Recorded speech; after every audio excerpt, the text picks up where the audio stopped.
Hey everyone, we're going to walk through the Innsbrucking Flat course race I just did. 10 kilometers, 156 meters of climb, 2 laps, main feature being the leg snapper. There's my stats. This is what I rode. Did not go with a full aero setup. Went more all around because I believe that climb, the leg snapper, is decisive. And I think I'll hang on the flats just fine. So Canyon Air Road and the DT Swiss wheels. Still aero, but not a strict aero setup. And here we are. Start line, as always in every Zwift race, very hard start out of the gate. We're going to end up 550 to 600 watts to get started right out of the gate. When I'm doing this, I'm watching the mini map, just making sure I'm staying with the fastest group I can possibly hang with for as long as I can, settle into the appropriate group without completely blowing up for the rest of the race. My FTP, as I said, 283 watts, so this is still well above FTP for me. Most of the course is pretty flat, right at 0%, but there's also kind of these false flats, 1-2% type stuff in here.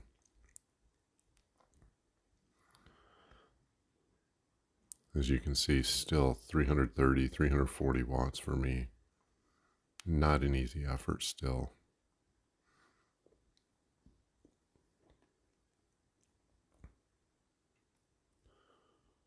I'm trying to stay with the fastest group I can, but at the same time, there's no point in going with a group that's too fast for me that I'm just going to get dropped from anyways and fall back. So I know I do push right up to the very front of the race, feeling pretty good. I was on fresh legs riding this. So, this is turns out to be a really good effort for me in this race because I was on fresh legs and was well rested. And you'll see this is still really, really stretched out. People have fallen off the back if you've been watching the mini map on the top right. Fallen off the back left and right, and it is still really stretched out, really, really fast still.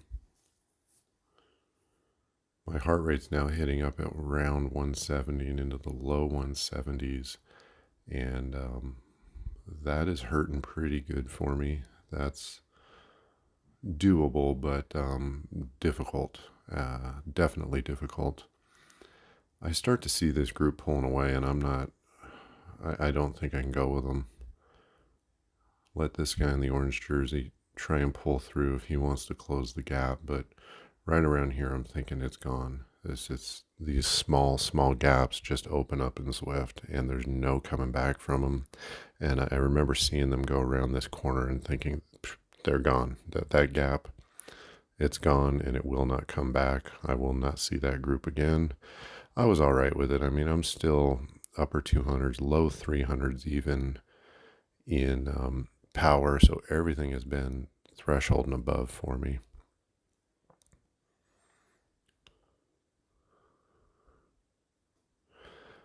So I'm with this small little splintered group, and I'm seeing in the mini map we're probably just going to get caught from behind because there's a sizable group of C's behind me. I know these guys keep trying to make surges to catch, and it doesn't happen. They never catch that group up front. So we're going to fast forward now through the rest of the flats. The selection has been made from the start. The group from behind slowly reels us in.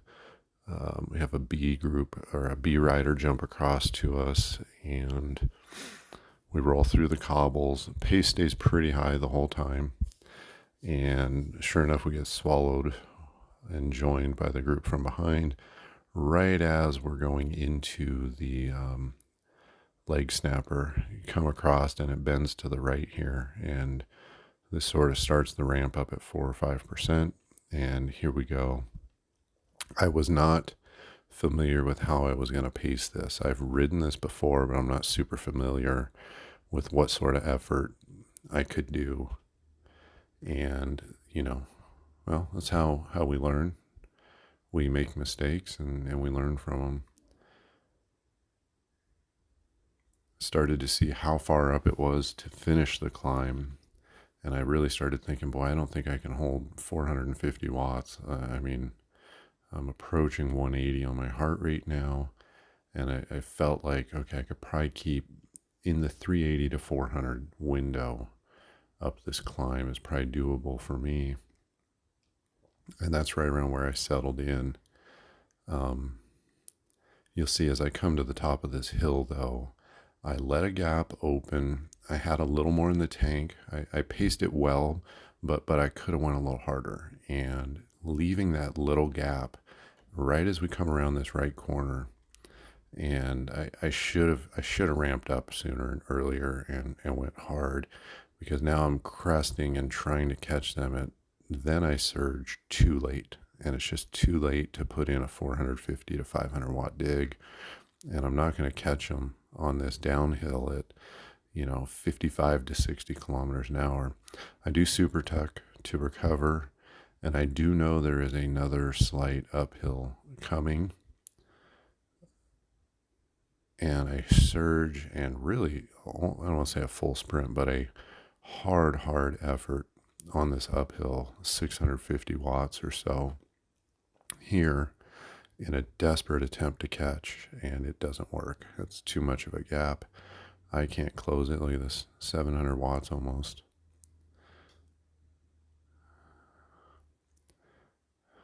So those are brutal efforts for me. I don't know why I didn't stop pedaling sooner to try and super tuck. Avatar is not super tucking. I'm 60 kilometers an hour on a minus 8%. And then back into a flat. I need to pedal. They're gone. I know it now. A little disappointing, disheartening to see them go like that. So anyhow, I do get re-caught, obviously. I'm out solo here. And I'm going to fast forward through riding the flats. Not much happens. Get a preview of what the finish looks like as you come through, and work with these guys. And here we are back with the group, back through town. So I know I've got one more lap of this. I was really thinking, once again, now I'm on tired legs. I've put in these big digs. Probably the same thing, 380 to 400 watts up the leg snapper is what I've got in my mind. Again, it's going to be the decisive climb. This is why, though, I other than the selection at the start of the race, this is why I picked a lighter bike that climbs better, with a wheel set that climbs better. I have the Tron bike. I didn't go that route because I'm a bigger, stronger rider. I was able to sit in on the flats, never got dropped on the flats, and I knew the leg snapper would be what's decisive for my race, for me. So I think that's the right choice for me. If you're a lighter rider and you can hang on these hills and surge and, for a minute or two or however long this leg snapper takes, produce good watt to kilogram power, and you need a little help on the flats, hanging with a group, maybe a full aero bike is what's right for you. I don't think it's what's right for me, though. And so the thought was about 380, 385, maybe 400 if I felt all right. And here we are, right into the 8% climb. Heart rate is, low 180s already. So it's hurting. I know these couple riders in the orange jersey up there went away. I'm not in the interest of trying to put out a 600 watt surge to catch them. I'm going to hold my pace. Actually, sure enough, I remember this now. They did. They went out a little too hard, and we slowly reeled them both back in.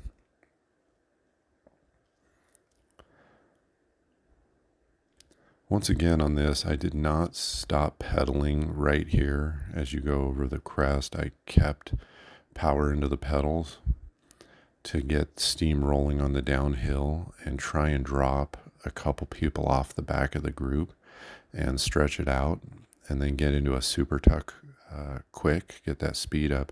And if you watch the mini map there's a couple people trailing behind. They were dropped because I really pushed the pace all the way over the top. And, hey, that's a couple less people you got to sprint against that may have been good sprinters. And I wanted to force that action and not be complacent and not just sit in on this hill. And here we go back again. We got the short rise before the downhill.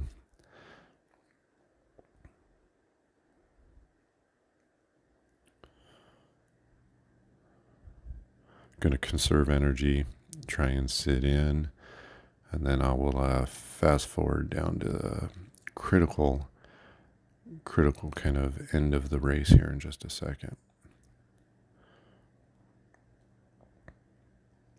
And those people are still off the back that I dropped on the leg snapper by continuing to force the action over the top of the hill. You don't stop pedaling right at the top, pedal all the way through over the top. So we run back through the sprint banner and we're going to make the turn here into the finishing straight.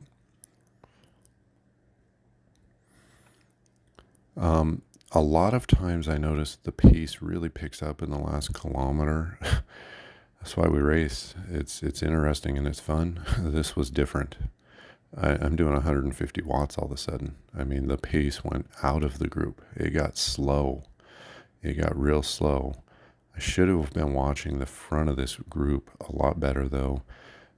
You start to see someone on the front there push the pace a little bit, and it surged. The field or the group here reacted to that as I did. But this wasn't ramping up into, I would be used to doing 350 watts here inside of 1K leading into the sprint, but no one wanted to take up the lead. I felt confident in my sprint. I always do. And so this was fine by me. The fresher my legs are, the better. And I felt that this was going to suit me. I was tired though. I mean, that leg snapper sapped me of energy. I'm hurting right now. I am seeing cross-eyed at 180 beats a minute, which is where a mistake, I'm not paying attention. I make a mistake here. I really am not watching what's happening in front of me. This rider just comes right off the front at 6 watts a kilogram, and I'm not paying attention. I'm just happy sitting back here in the group, saving my energy, not realizing, hey, we got 300 meters to go. Don't let a move go at this point in time. And now there's 2 with a gap, and I realize it too late. And the only thing that saves me luckily is a really good sprint here. And I produce, way up into the 1300 watt range, and was able to recatch those 2 right there and beat them to the line, and the rest of the group to the line. I was absolutely smoked. But it was a mistake ever to let them go between 300 and 400 meters, 500 meters to the line. You just don't do that. So there you have it. 38th place overall in the race. I don't remember where I ended up in the C group. 8th in the C group. I am on Zwift Power. If you're not on ZwiftPower.com, register and join, because several of these riders, first, second, at a minimum, get disqualified for being over power. And when you go to ZwiftPower.com, they eliminate those people who are racing in a category too low or who are over power, so they're more the official results. And I really, really wish on the first leg snapper I had hung with that group that was in front of me. I probably would have finished with that guy there in 4th and 5th, 3rd, 4th, 5th. Would have been contesting for the win in